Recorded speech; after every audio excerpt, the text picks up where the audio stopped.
열심히 일만 하면 성공한다? 아니다. 과거 방식대로 열심히만 하면 반드시 실패한다.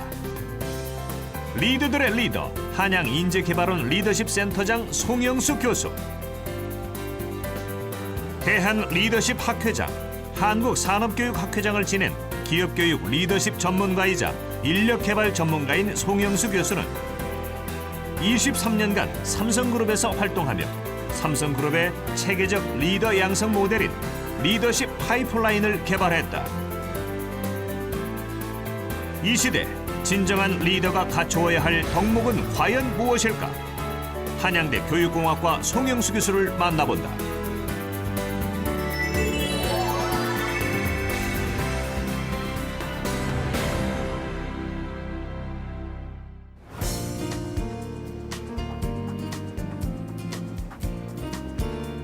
안녕하세요. 이재만의 성공 스토리 만남 변호사 이재만입니다. 21세기에 들어서며 글로벌 다양성, 창의성을 화두로 CEO와 임원들에게 요구되는 역량이 달라졌습니다. 이러한 때 경영의 리더십 패턴이 예전과 같다면 시대의 흐름을 따를 수가 없을 것입니다. 이 시대 진정한 리더십은 어떤 것일까요? 오늘 성공 스토리 만남은 리더 중에 리더, 송영수 한양대 인재개발원 리더십 센터장을 초대했습니다. 함께 만나보시죠.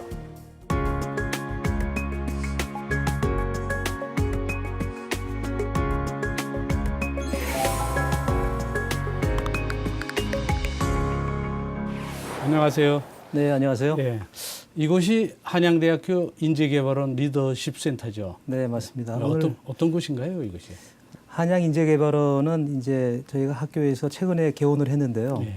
그 학생들의 그 경력 개발을 체계적으로 도와주기 위해서 만들어진 기관입니다. 아, 예. 그래서 이 안에는 이제 4개의 센터가 있는데 이제 창업을 이제 관심을 갖고 하는 한양 글로벌 기업가 센터가 예. 있고요. 그 다음에 이제 그 취업을 또 전문으로 도와주는 경력 개발 센터가 있고요. 그 다음에 리더십 센터가 있고, 그 다음에 이제 상담 센터가 있습니다. 그래서 저희는 창업이 됐든 뭐 취업이 됐든 공통적으로 필요로 하는 차세대 리더에게 필요한 리더십을 체계적으로 공급해주기 위한 그 센터라고 보시면 될 것 같습니다. 아, 네. 그런데 이곳에 HLP라는 리더십 프로그램이 있다고 하던데. 저희는 통상 헬프라고 예, 부르죠. 헬프. 예, 예. 저희 학교는 지금 이제 전공을 불문하고 전교생들에게 그 리더십을 가르치고 있는 그 유일한 학교입니다. 특히 이제 그 헬프라고 하는 거는 그 학생들에게 체계적으로 가르쳐주기 위해서 한양 이센셜 리더십 플러스라고 하는 약자입니다. 그러니까 한양인이면은 반드시 이수해야 될 리더십 프로그램이다. 이런 얘기가 되겠고요. 헬프 안에는 이제 4가지의 주요 프로그램이 있는데 헬프 1부터 헬프 4까지가 되어 있습니다. 1학년이 헬프 1인데 이제 그 인문학과 그 가치관을 중심으로 하는 휴먼 리더십. 2학년들에게는 이제 세상을 보고 읽어나갈 수 있는 글로벌 리더십. 그 3학년들에게는 이제 경영 마인드를 키워주기 위한 뭐 재무제표까지 다 가르치거든요. 비즈니스 마인드, 경영 마인드에 대한 프로그램이 있고요. 4학년들은 이제 졸업 직전이기 때문에 이제 취업이나 창업을 해야 되기 때문에 셀프 리더십 이런 프로그램들을 저희가 이제 공급을 하고 있습니다. 이 프로그램은 이제 전교생 대상이기 때문에 온라인으로 제공이 되고 있고요. 이번 학교에도 이제 1학년하고 4학년들이 약 한 8천여 명의 학생들이 이 프로그램을 이수했습니다. 네. 그럼 이제 이 프로그램을 이수한 학생들이 지금 조금 달라지던가요?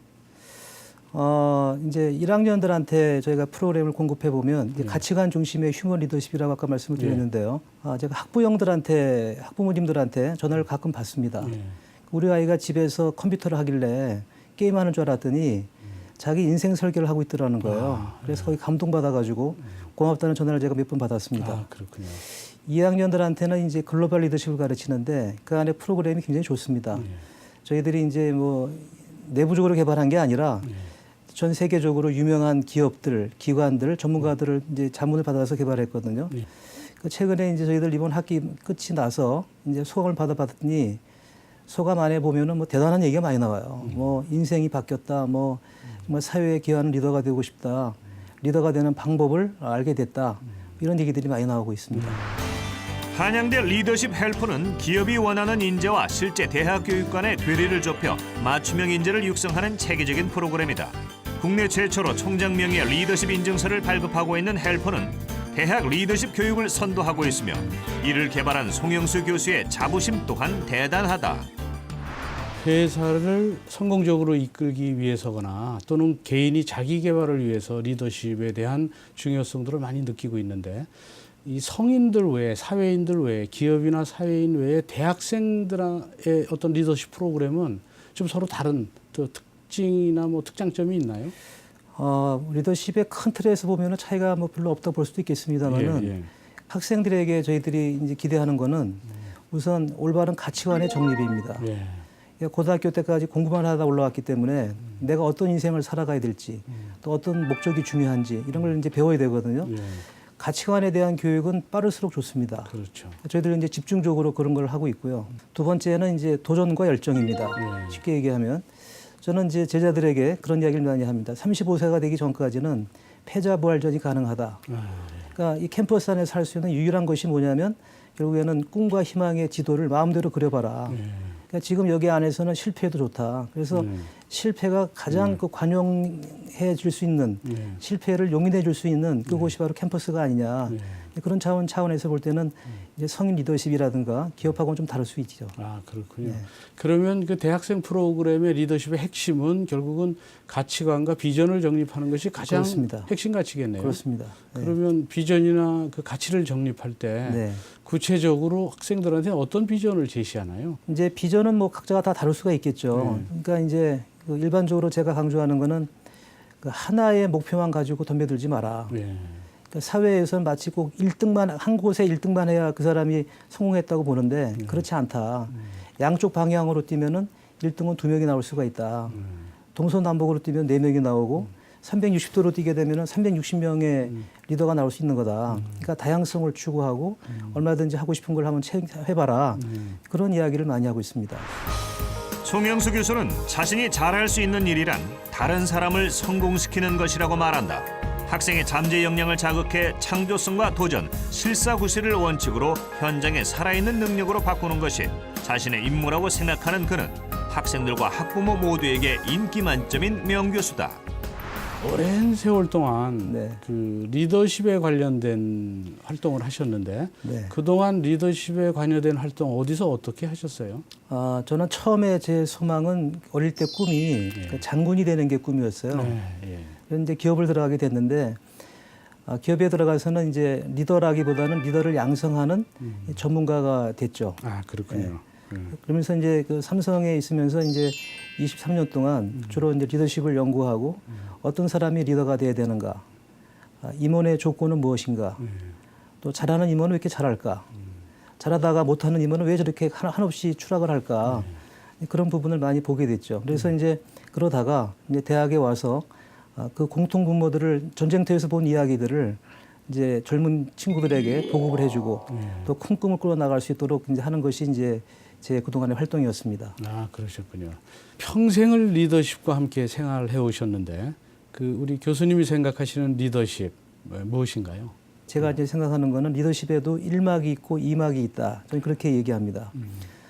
리더십의 1막은 뭐냐면 자기 중심의 자기의 성공을 추구하기 위해서 노력하는 것. 그게 1막이라고 봅니다. 밑에 구성원들이 자기의 성공을 이제 끌고 나가기 위한 수단으로 보여집니다. 그래서 개인의 어떤 그런 그 가치관이나 이런 게 관계없이 그 사람들을 막 몰아세우고 통제하고 관리해서 자기가 원하는 성과를 만들어내서 성공하는 것. 이걸 되게 이제 1막이라고 보죠. 근데 이제 1막의 리더는 성공을 할 수 있습니다. 근데 구성원들에게 행복을 나눠주기는 어렵다고 보죠. 제가 얘기하는 건 이제 2막입니다. 2막은 이제 혼자 빨리 가는 게 아니고 함께 멀리 가는 겁니다.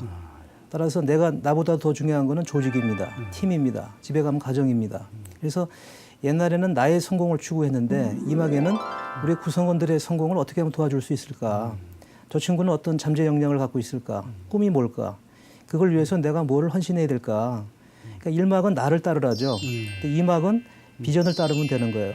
그렇군요. 그래서 이제 제가 이제 그 강조하는 거는 일막의 리더가 아니라 이막의 리더가 되는 것, 예. 성공과 행복을 함께 줄 수 있는 리더, 그것이 진정한 리더고 특히 구성원들의 그 성공과 행복을 그 성장시켜주기 위해서 노력하는 것, 그게 진정한 리더십이지 않겠는가 이렇게 생각을 합니다. 아, 그렇군요. 목표 달성도 하고 그렇습니다. 또 구성원들의 행복감도 충족시키고 그렇습니다. 예, 구성원들의 행복감이 충족되면 목표 달성이 더 빨리 이루어지겠네요. 결국엔. 물론이죠. 예, 물론입니다. 그래서 외부 고객의 만족도도 중요합니다만은 내부적으로 구성원들의 만족도가 훨씬 더 중요하다.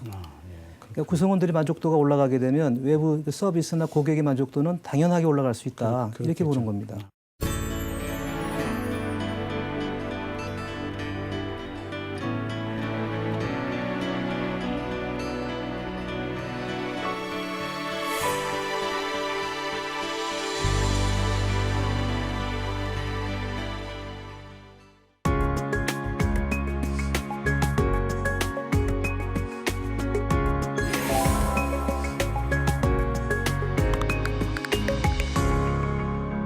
삼성에서 네. 인재개발원에서 상당히 오랜 기간 동안 리더십에 관련된 그 직종에 종사하고 계시다가 지금 나오셨는데 삼성에 있을 당시에는 리더십 파이프라인이라는 프로그램을 개발하셨다고 하는데 어떤 프로그램인가요?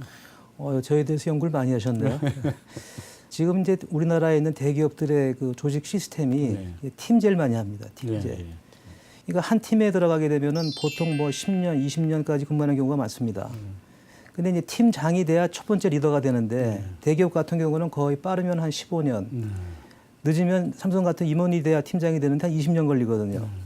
그러니까 15년, 20년 동안을 담당자로 생활을 하다가 어느 날 갑자기 리더가 됐을 때 그 사람이 과연 바람직한 리더십을 발휘할 수 있겠는가 쉽지 않다는 거죠. 되게 그렇게 해서 훈련이 안 돼 있는 리더가 됐을 때 밑에 부하들을 볼 때 수단으로 보고 더 관리하고 챙기고 의심하고 쪼아대고 이런 이제 전통적 감독자가 돼버린단 말이에요. 지금 관리자를 요구하는 게 아니라 리더를 요구한단 말이죠. 그래서 이제 그 사람들이 자기 직책을 수행하기 전에 어떤 리더십이 필요한 거를 정의해서 사전에 양성을 하는 시스템으로 만들어 놓은 것이 이제 리더십 파이프라인이죠. 그러니까 예를 들면은 임원이 되고 난 다음에 이번 리더십을 가르치면 늦잖아요. 아, 그렇죠. 그러니까 부장 때 미리 가르쳐 놔서 올라가게 예. 되면 머뭇거리지 않고 리더십 역량을 발휘할 수 있도록 만들어 놓은 시스템. 예. 그것이 파이프라인입니다. 리더십 파이프라인 모델이죠.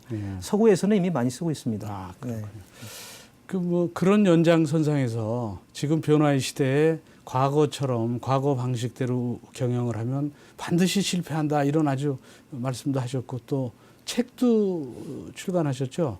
그 리더가 답이다. 네. 그런 책. 그 책 내용은 대체적으로 어떤 내용들인가요? 재미있는 질문해 주셨는데요. 제가 처음에 그 책을 쓸 때는 원래 리더가 답이다가 아니고 리더가 문제다. 이렇게 리더가 쓰고 문제다. 싶었는데 솔직히 말씀드리면 잘하는 일은 또 많이 있거든요. 근데 그 사람들 미안해서 제가 제목을 바꿨습니다. 리더가 답이다라고 바꿨는데 피터 드러커는 그렇게 얘기했죠. 성공의 법칙은 반드시 배반한다. 그러니까 한때의 성공이 영원한 것이 아니라 변신하지 않으면 그게 오히려 나중에 걸림돌이 되는 경우가 많다. 그렇군요. 이렇게 보는 거죠.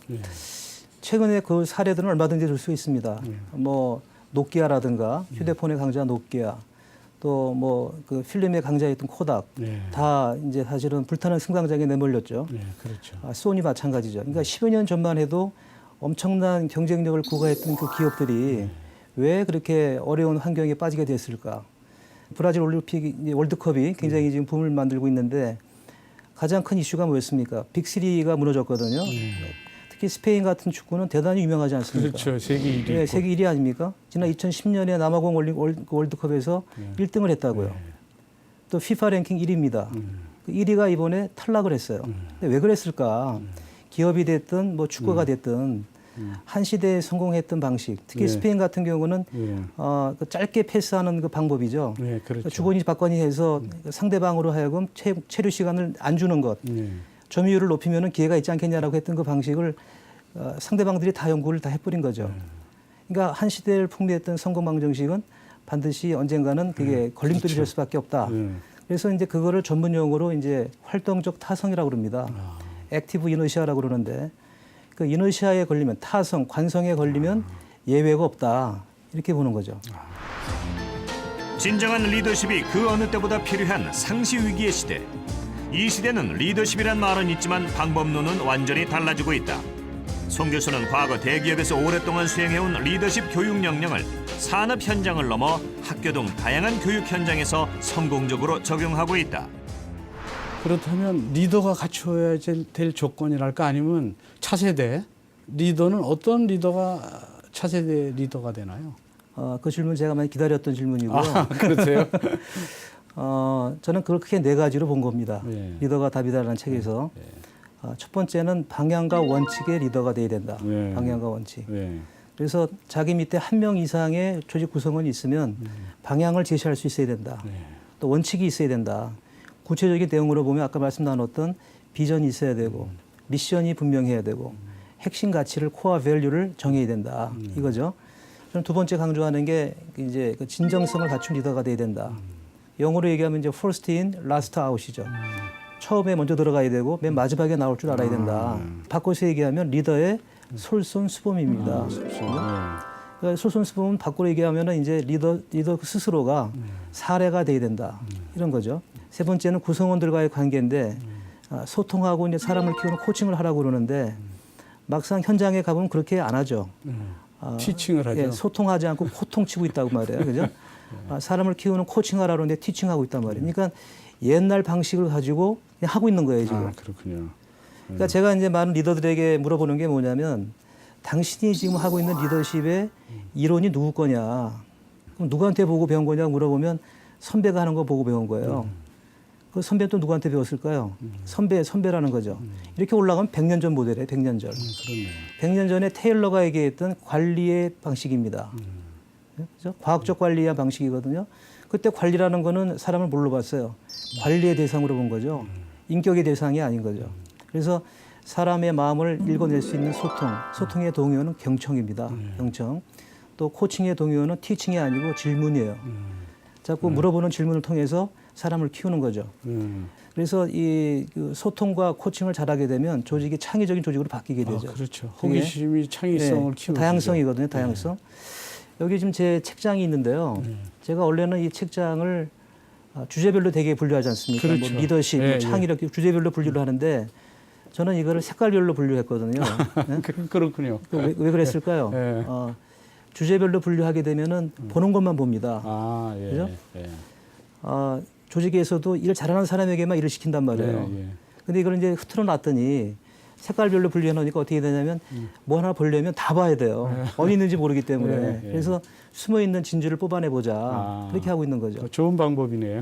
좀 특이하죠, 그죠? 예. 그 다음에 이제 마지막 네 번째가 중요한데 최근에 리더의 가장 중요한 역할은 뭘까? 그것은 변화와 혁신에 도전하는 겁니다. 그거 하자고 앞에 세 가지가 있는 거예요. 방향과 원칙을 정하고 뭐 역할 모델이 되고 구성원들에게 소통하고 그 저력을 모아서 변화와 혁신에 챌린지할 수 있는 힘을 만드는 거죠. 힘을.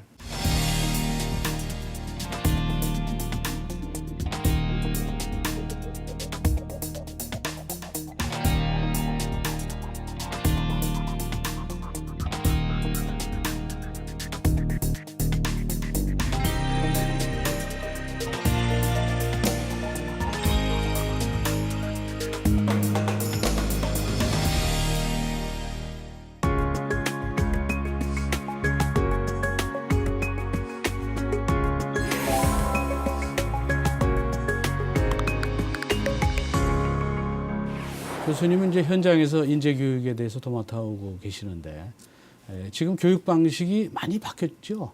그 어떤 변화가 있나요? 한마디로 얘기하면은 뭐 이건 혁명이죠. 혁명. 그래요? 학습 혁명이라고 이제 불리고 있는데요. 이제 기업 교육을 예를 들어보면 이제 기업 교육의 대상자가 누군가. 옛날에는 종업원들이었단 말이에요. 신입사원들 이런 이제 밑에 있는 중하류에 있는 친구들이 이제 교육 대상이 많았는데 지금은 가장 중요한 게 리더입니다. 변화가 워낙 빠르기 때문에 끊임없이 재교육을 하지 않으면 안 되는 시대가 됐다. 이렇게 보는 거고요. 두 번째는 이제 그 교육의 어떤 그 주제나 내용도 환경 변화 또는 이 리더십 이런 쪽의 얘기가 많고요.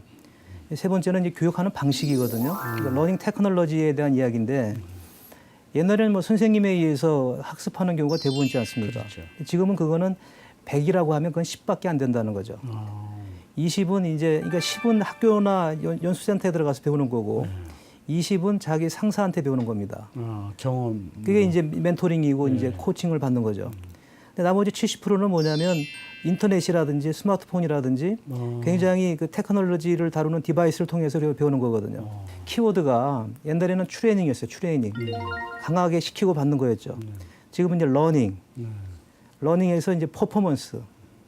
퍼포먼스에서 이제 날리지 이쪽으로 완전히 바뀌어 나가고 있거든요. 훨씬 더 구체화되고 있고 현장 밀착적으로 가고 있고 성과 중심적으로 변하고 있는 거죠.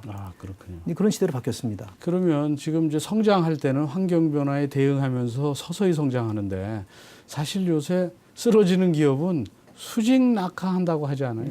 그렇다면 어떻게 그 가장 위험한 기업, 어떤 기업이 가장 위험한 수직 낙하되는 기업인가요? 이런 급변하는 환경 속에서.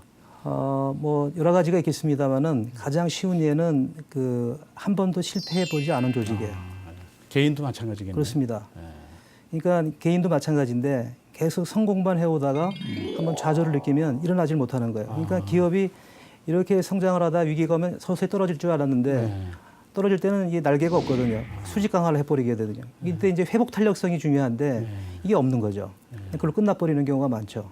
그래서 가장 위험한 조직은 실패를 안 해본 조직이다. 그러니까 평상시에 조직 문화가 실패를 두려워하지 않는 조직을 만들어야 되는데 혼내고 통제하고 좋은 얘기만 하다가 보면 어느 순간에 그러니까 아까 말씀드렸던 그 이 액티브 이너시아에 걸려 있는 그 활동적 타성, 답습하고 있는 조직 가장 위험한 조직이죠. 그렇군요. 한때 크게 성공했던 기업들이 시간이 지나면서 실패하는 이유는 흔히 말하듯이 기업이 시장을 제대로 읽지 못했기 때문이 아니다. 시장 상황이 극적으로 변함에도 불구하고 오히려 과거에 했던 활동들을 더 가속화하기 때문이다. 활동적 타성에 빠진 기업은 반드시 위기에 처한다. 대학에서 이제 대학과 대학원에서 강의를 하시면서 마지막 수업엔 그 제자들한테 소망 발표회를 하기 위해서 소망을 이제 발표하는 시간이 있다고 들었는데 교수님 소망은 어떤 것이 있나요? 저도 이제 저는 특히 이제 중요시기 하는 게 시간 관리입니다. 그러니까 소망도 시간 관리가 돼야 이루어진다. 그렇죠. 그래서 옛날부터 시간 관리에 대한 관심을 많이 갖고 있고 글도 많이 쓰고 하는데 그러니까 내년도의 시간표는 사실은 전년도 10월이면 끝내야 돼요. 전년도 10월이면. 그러면 내년도가 불투명한데 어떤 스케줄을 잡느냐? 가장 소중한 것부터 잡아야 되거든요. 그럼 예를 들어 가지고 내가 책을 몇 권을 쓰겠다, 논문 몇 편 쓰겠다부터 들어가기 시작을 하고 학교 일은 또 가정 일은 뭐 여행을 언제 가야 되겠다, 그죠? 이런 걸 잡는 거죠. 또 학회 일은 어떻게 해야 되겠다. 큰 거부터 다 집어넣는단 말이에요. 그리고 시작을 하게 되면은 나중에 그걸 챙기게 되면 당초 계획보다 더 넘치는 성과가 나오는 경우가 대부분입니다. 그래요? 네, 대부분이에요. 시간을 관리하는 것도 습관이요, 관리하지 못하는 것도 습관입니다. 특히 리더가 시간 계획을 안 세우게 되면 뭐부터 하겠습니까? 중요한 게 아니라 급한 것부터 하기 시작을 하거든요. 그렇죠. 급한 거. 그러면 하루 종일 밑에 있는 부하 직원들은 급한 것만 해야 돼요. 그럼 그게 계속 반복이 되면 어떤 문제가 생기냐면 희망이 없는 거죠. 그러니까 정규직을 일용직으로 쓰는 거죠. 아르바이트처럼 운영하는 거죠. 그러니까 보람이 없는 거죠. 이게 이제 문제고. 그래서 시간 계획의 가장 중요한 포인트 중에 하나가 교수는 실라버스입니다. 한 학기 그 교육 시간표 운영 계획이거든요. 그 철저하게 지켜야 돼요. 그렇군요. 그게 바뀌게 되면은 이제 학생들이 굉장히 혼란이 생기게 되고 불평이 생기게 되는 근원이 되는 거죠. 조직으로 보면은 이제 조직 만족도가 떨어지게 되는 거죠.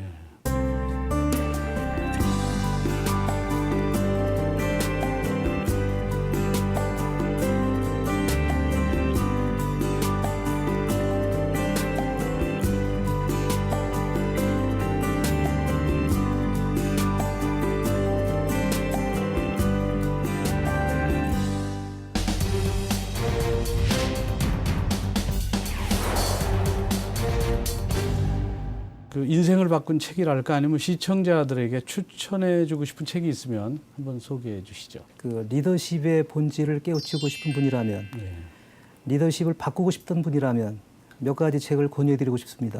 첫 번째는 리더십의 종말, 또 언리더십, 그 다음에 인간 욕구를 경영하라, 그 다음에 경영의 미래, 마지막으로 한 권 드라이브. 이런 한 너댓 권만 읽어보시면 내가 했던 방식이 완전히 옛날 방식이구나. 처절하게 반성하고 성찰하고 우리의 그 후배들을 위해서, 우리의 구성원들을 위해서, 우리의 제자를 위해서, 우리의 자식을 위해서 새로운 리더십이 필요하겠구나 절감하게 될 겁니다. 저 또한 그렇게 됐습니다. 그렇군요. 끝으로 시청자분들에게 리더십과 성공의 핵심 키워드가 무엇인지 한 말씀 부탁드리겠습니다. 꿈은 어떻게 해야 이루어질 수 있을까요? 우선 꿈이 있어야 됩니다. 꿈에다가 언제 그 꿈을 이루겠다고 날짜를 집어넣으면 그 꿈이 목표가 됩니다. 목표를 몇 개 잘게 나누면 그게 계획이 됩니다. 계획을 하고 열심히 노력하다 보면 뭔가 나오겠죠. 앞뒤를 다 빼면 그게 뭐가 될까요? 꿈은 이루어지게 된다. 이렇게 생각이 됩니다. 첫 번째는 꿈이라고 보고요. 두 번째는 정호승 씨가 쓴 고래를 위하여라고 하는 그 19절의 한 부분이었습니다. 푸른 바다에 고래가 없으면 푸른 바다가 아니지. 푸른 바다에 고래 한 마리 키우지 않으면 청년이 아니지. 이런 글귀였습니다. 가슴이 뛰기 시작을 하더라고요. 말을 바꿔보겠습니다. 저 푸른 바다에 고래 한 마리 없으면 푸른 바다가 아니지. 저 푸른 바다에 고래 한 마리 키우지 않으면 리더가 아니지. 이런 생각입니다. 가장 중요한 것 열정이 아니겠는가 이렇게 생각을 하고 그 푸른 바다에 고래 키우시는 꿈이 있는 그런 리더가 되시기를 진심으로 기원합니다. 여러분 고맙습니다.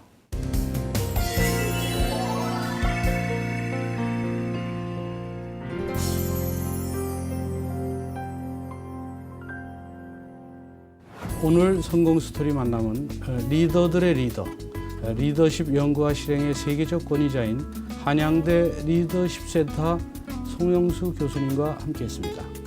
저는 다음 주 이 시간 또 다른 멘토와 함께 다시 찾아뵙도록 하겠습니다.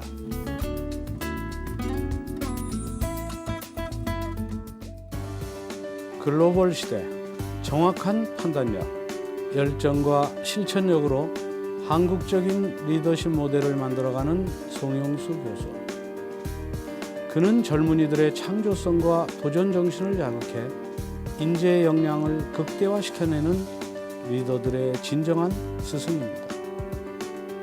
송영수 교수의 정성을 통해 탄생된 한국의 리더들이 세계의 미래를 이끄는 진정한 동량으로서 큰 역할을 하게 될 그날을 기대합니다.